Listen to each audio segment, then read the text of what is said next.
Bismillahirrahmanirrahim. Assalamualaikum warahmatullahi wabarakatuh. Terima kasih kepada teman-teman yang telah hadir di channel kami untuk menyaksikan materi kali ini. Di sini kami akan memaparkan sebuah materi tentang budidaya tanaman pangan, yaitu gandum, yang akan dibawakan oleh saudari Risna beserta saya sendiri. Kepada Risna saya persilahkan. Gandum adalah sekelompok tanaman serelia dari suku padi-padian yang kaya akan karbohidrat. Gandum biasanya digunakan untuk memproduksi tepung terigu, pakan ternak, ataupun difermentasi untuk menghasilkan alkohol. Pada umumnya, biji gandum berbentuk oval dengan panjang 6-8 mm dan diameter 2-3 mm. Berdasarkan data Kementerian Perdagangan yang ia peroleh, Sudin meyakini bahwa terjadi peningkatan impor gandum untuk pakan yang signifikan pada tahun 2018 sampai 2019, atau sejak Kementan tidak lagi mengeluarkan rekomendasi impor jagung untuk pakan ternak. Sepanjang Januari sampai September 2020, Kementan mencatat impor gandum mencapai 8 juta ton dengan nilai 2,1 miliar dolar AS. Namun demikian, volume impor gandum tahun ini lebih rendah jika dibandingkan dengan periode yang sama tahun lalu yang mencapai 8,37 juta ton dengan nilai 2,3 miliar dolar AS. Daerah penghasil gandum dan luas lahan. Gandum bisa ditanam di bumi Indonesia, di Tosari, Kabupaten Pasuruan. Bahkan kualitas dan kuantitasnya bisa lebih baik dibandingkan India yang dikenal sebagai negara penghasil gandum. Di India, 1 hektar lahan hanya bisa menghasilkan 2 ton, namun di Tosari bisa mencapai 3,5 ton, kata Kepala Dinas Pertanian Kabupaten Pasuruan, M. Ikhwan. Gandum di Kabupaten Pasuruan mulai dikembangkan sejak tahun 2006 lalu di Balai Penelitian Dinas Pertanian di Kecamatan Tosari dengan luas lahan sekitar 5 hektar. Awalnya, kata Ikhwan, balai penelitian tersebut dirancang untuk meneliti dan mengembangkan kualitas kentang yang bagus. Untuk menghasilkan kentang yang bagus, yang tak terserang hama, dalam 1 tahun tidak boleh terus ditanami kentang. Oleh karena itu, balai itu memutuskan mencoba gandum dan hasilnya sangat bagus. Adapun kandungan gizi pada tanaman gandum, yaitu gandum merupakan salah satu jenis biji-bijian yang sering dijadikan bahan baku untuk membuat roti, pasta, atau mie. Di dalam gandum terkandung berbagai nutrisi yang penting untuk tubuh seperti karbohidrat, serat, protein, asam folat, ataupun vitamin B9, fosfor, mangan, dan selenium. Kemudian, teknik budidaya tanaman gandum, pemilihan benih yang berkualitas. Agar diperoleh produksi yang tinggi, pilihlah benih yang baik bersertifikat. Benih gandum bersertifikat yaitu varietas Dewata dan Selayar. Tersedia di UPBS, Balai Penelitian Tanaman Serelia. Daya tumbuh benih minimal 90%, bebas dari hama penyakit, dan mempunyai bentuk serta warna yang seragam.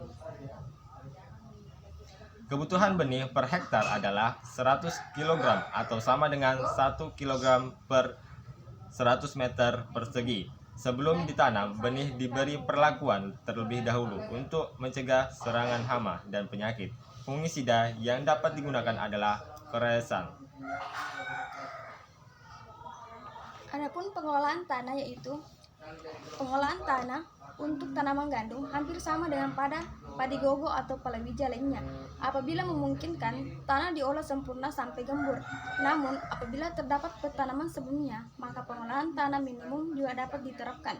Sebaiknya lahan dibuat dalam bentuk bedengan dengan lebar 2 cm dan panjang menyesuaikan kondisi lahan. Jarak antar bedengan yang dianjurkan adalah 50 cm. Kemudian penanaman. Setelah bedengan selesai dibuat, maka selanjutnya adalah membuat aluran atau larikan pada bedengan. Kedalaman aluran atau larikan sekitar 5 cm dengan jarak antara larikan 25 cm. Selanjutnya, benih disebar merata dalam larikan dan ditutup dengan tanah untuk mencegah hama. Maka sebelum ditutup dengan tanah, di sekitar benih ditaburi furadan secukupnya. Adapun pemupukan yaitu kebutuhan pupuk gandum adalah urea 200 kg per hektar, SP36 200 kg per hektar, serta KCI 100 kg per hektar. Pemupukan dilakukan 2 kali, yaitu pada saat tanaman berumur kurang lebih 10 hari setelah tanam sebanyak 100 kg urea, 100 kg SP36 dan 50 kg KCI. Pemupukan kedua dilakukan pada saat tanaman berumur kurang lebih 30 hari setelah tanam dengan dosis yang sama, yaitu 100 kg urea, 100 kg SP36 dan 50 kg KCI. Pada saat gandum sudah mulai berisi, maka dianjurkan juga memberikan pupuk daun. Penyiangan dan pengaliran. Penyiangan dilakukan sebanyak 2 kali, yaitu pada umur 15 dan 28-30 hasta. Penyiangan dilakukan secara manual. Adapun pemberian air dilakukan dengan menyesuaikan kondisi hujan. Gandum tergolong tanaman yang tidak memerlukan banyak air. Kisaran kebutuhan air per musim adalah 254 sampai 400 ml. Tanaman yang tidak memerlukan banyak air ini dapat kita temukan di dataran tinggi dan rendah. Kemudian pemberian air dilakukan pada tidak ada hujan, yaitu dengan cara menggenangi saluran di sekeliling bedengan sehingga tanaman di atas bedengan cukup lembab.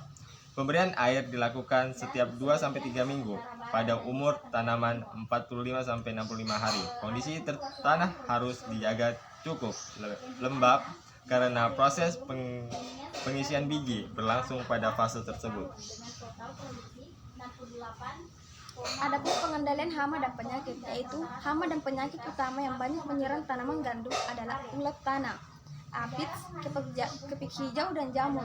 Ulat tanah menyerang pada malam hari saat umur tanaman 1-4 minggu. Sementara itu, kepik hijau umumnya menyerang saat pengisian biji sehingga biji menjadi hampa atau malai, menjadi warna putih. Jamur menyerang saat curah hujan yang sangat tinggi sehingga menyebabkan tanaman menjadi rebah.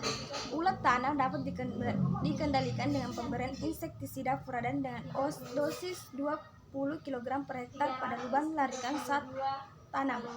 Hama aphids dapat dikendalikan dengan penyemprotan insektisida decis 2,5 EC. Panen dan pasca panen. Gandum siap dipanen apabila 80% dari rumpun telah bermalai, batang dan daun telah menguning, serta biji sudah mengeras. Umur panen bervariasi antara 90 sampai 125 hari tergantung ketinggian tempat. Semakin tinggi tempat, maka umur panennya juga semakin lama. Panen sebaiknya dilakukan pada kondisi cuaca cerah untuk memudahkan proses perontokan biji. Panen dilakukan dengan sabit bergerigi dan dapat juga dengan mesin tersier padi yang dimodifikasi terlebih dahulu. Setelah perontokan, selanjutnya biji gandum dikeringkan di bawah sinar matahari atau mesin pengering sebelum diolah menjadi tepung terigu untuk penempungan skala komersial. Dilanjutkan adanya uji mutu terlebih dahulu. Adapun kesimpulannya yaitu gandum adalah sekelompok tanaman serelia dari suku padi-padian yang kaya akan karbohidrat. Jenis-jenis gandum berdasarkan tekstur biji yaitu hard wheat, soft wheat, dan brown wheat. Gandum bisa ditanam di bumi Indonesia di Tosari, Kabupaten Pasuruan. Bahkan kualitas dan kuantitasnya bisa lebih baik dibandingkan India yang dikenal sebagai negara penghasil gandum. Di India, 1 hektar lahan hanya bisa menghasilkan 2 ton, namun di Tosari bisa mencapai 3,5 ton. Kata Kepala Dinas Pertanian Kabupaten Pasuruan M. Ikhwan. Gandum merupakan salah satu jenis biji-bijian yang sering dijadikan bahan baku untuk membuat roti, pasta atau mie, dan di dalam gandum terkandung berbagai nutrisi yang penting untuk tubuh seperti karbohidrat, serat, protein, asam folat atau vitamin B9, fosfor, mangan, dan selenium. Ya, Terima kasih, demikian tadi pemaparan materi dari kami. Atas nama saya pribadi dan rekan saya Risnawati memohon maaf apabila ada kata-kata saya yang tidak berkenan di hati para penonton sekalian, serta saya ucapkan terima kasih atas waktu teman-teman untuk mampir di channel kami. Salam petani milenial. Wassalamualaikum warahmatullahi wabarakatuh. Kodir, udah kutoy posti nanti data CP, posti dulu. Kami dari kelompok 4 yang beranggotakan saya sendiri Aku tak saya, nanti data CP. saya Selesai Mega aja. kami akan menjelaskan materi kami